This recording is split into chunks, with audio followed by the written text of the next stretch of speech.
नमस्कार, आप देख रहे हैं वीके न्यूज और मैं दृष्टि उपाध्याय। दगाबाज चीन की शह पर भारत विरोधी एजेंडा चलाने वाले नेपाल के प्रधानमंत्री की कुर्सी खतरे में है। ऐसे में एक महिला काफी चर्चा में है जो नेपाल के पीएम केपी शर्मा ओली को भारत विरोधी फैसलों के लिए उकसा रही है। नेपाल के नया राजनीतिक नक्शा जारी करने के बाद भारतीय आर्मी चीफ नरवणे ने भी एक बयान में कहा था कि नेपाल किसी तीसरे के इशारे पर ऐसा कर रहा है। उनका सीधा इशारा इसी चीनी महिला की ओर था।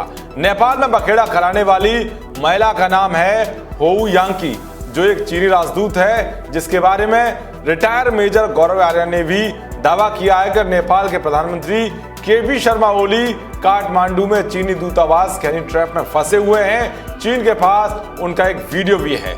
यही कारण है कि जब चीन नेपाली गांव को घेरता है तो ओली कुछ नहीं कहते। हालांकि अब जब नेपाल की घरेलू राजनीति में उथल पुथल मची हुई है तो चीनी राजदूत खुले तौर पर दखल देती नजर आ रही हैं। ये देखकर नेपाल के भीतर ही सवाल खड़े होने लगे कि एक राजदूत घरेलू राजनीति में इतनी दखलंदाजी क्यों कर रही हैं, और अब पूरे नेपाल में चीनी राजदूत की जमकर आलोचना हो रही है। नेपाल में सियासी उठापटक के बीच चीनी राजदूत होऊ यांकी की सक्रियता हैरान करने वाली है। वो पिछले कुछ दिनों में नेपाल के तमाम सरकारी अधिकारियों और पार्टी के शीर्ष नेताओं से मुलाकात कर चुकी हैं। पिछले हफ्ते ही होऊ ने नेपाल के राष्ट्रपति विद्या भंडारी और नेपाल कम्युनिस्ट पार्टी के वरिष्ठ नेता माधव कुमार नेपाल से मुलाकात की। चीनी राजदूत होऊ यांकी ने 3 जुलाई यानी कि शुक्रवार को राष्ट्रपति से मुलाकात की। इसे महज शिष्टाचार मुलाकात का नाम दिया जा रहा है। हालांकि राष्ट्रपति विद्या भंडारी की भूमिका को लेकर भी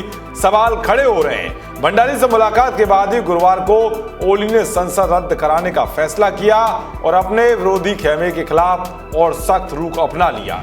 नेपाल के प्रधानमंत्री केपी शर्मा ओली की कुर्सी खतरे में है। पार्टी के वरिष्ठ नेता ही उनसे इस्तीफे की मांग पर अड़े हुए हैं। नेपाल की सत्तारूढ़ पार्टी नेपाल कम्युनिस्ट पार्टी 2 खेमे में बट गई है। एक ओली का खेमा और दूसरा पूर्व प्रधानमंत्री और पार्टी प्रमुख पुष्प कमल दहल प्रचंड और माधव नेपाल का खेमा। नेपाल कम्युनिस्ट पार्टी की 44 संसदीय स्टैंडिंग कमेटी के 30 सदस्यों ने 30 जून को ओली के पार्टी प्रमुख और प्रधानमंत्री दोनों पदों से इस्तीफे की मांग की थी।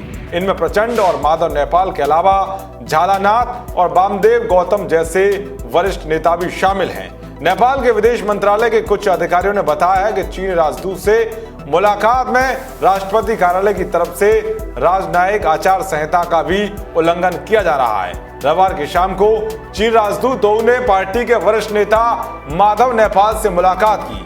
माधव नेपाल पार्टी के विदेश विभाग के अध्यक्ष भी हैं। सूत्रों के मुताबिक दोनों के बीच पार्टी के भीतर चल रहे विवाद को लेकर ही चर्चा हुई। होऊ ने सभी पक्षों से संयम से काम लेने के लिए कहा जा रहा है कि चीनी प्रोटोकॉल के हिसाब से माधव नेपाल से मुलाकात के पहले वो पार्टी के दोनों अध्यक्षों ओली और प्रचंड से मुलाकात कर चुकी होंगी। होऊ ने ओली के विरोधी खेमे के एक और नेता झालानाथ खलल से भी सोमवार को मुलाकात की। झाला के करीबी के मुताबिक इस बैठक में भी घरेलू राजनीति में मचे घमासान को लेकर ही चर्चा हुई। सूत्रों का कहना है कि चीन राजदूत पार्टी के नेताओं को एकजुट रहने की सलाह दे रही हैं, क्योंकि बीजिंग को नेपाल में राजनीतिक अस्थिरता को लेकर चिंता सता रही है।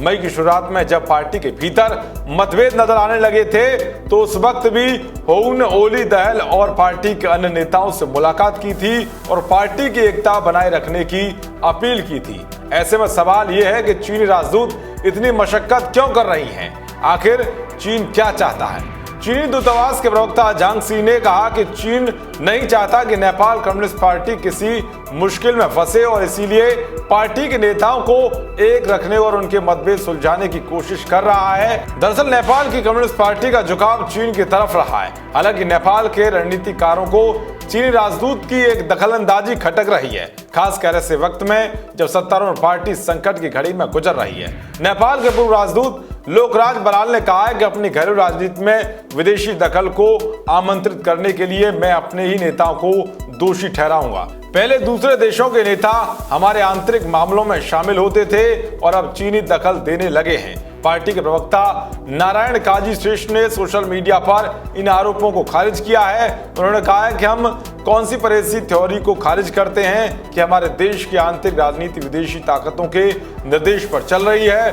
नेपाल एक संप्रभु देश है जो अपने फैसले खुद करने में सक्षम है। अपने आंतरिक मामलों में दखल देने की किसी भी प्रवृत्ति का हम विरोध करते हैं। हालांकि नेपाल के तमाम नेता इस बात से असहमत हैं। नेपाल के पूर्व विदेश मंत्री कमल थापा ने सोशल मीडिया पर कहा है कि प्रधानमंत्री ओली कहते हैं कि भारतीय राजदूत उनकी सरकार गिराने के लिए कोशिश कर रहे हैं, जबकि दूसरी तरफ चीनी राजदूत उनकी सरकार बचाने के लिए हर दरवाजा खटखटा रही हैं। खैर, अब देखना ये होगा कि जिस तरह से नेपाल के प्रधानमंत्री के चीनी दूतावास के हनी ट्रैप में फंसे होने की जो दावे किए जा रहे हैं, उसकी सच्चाई कब तक निकलकर सामने आती है।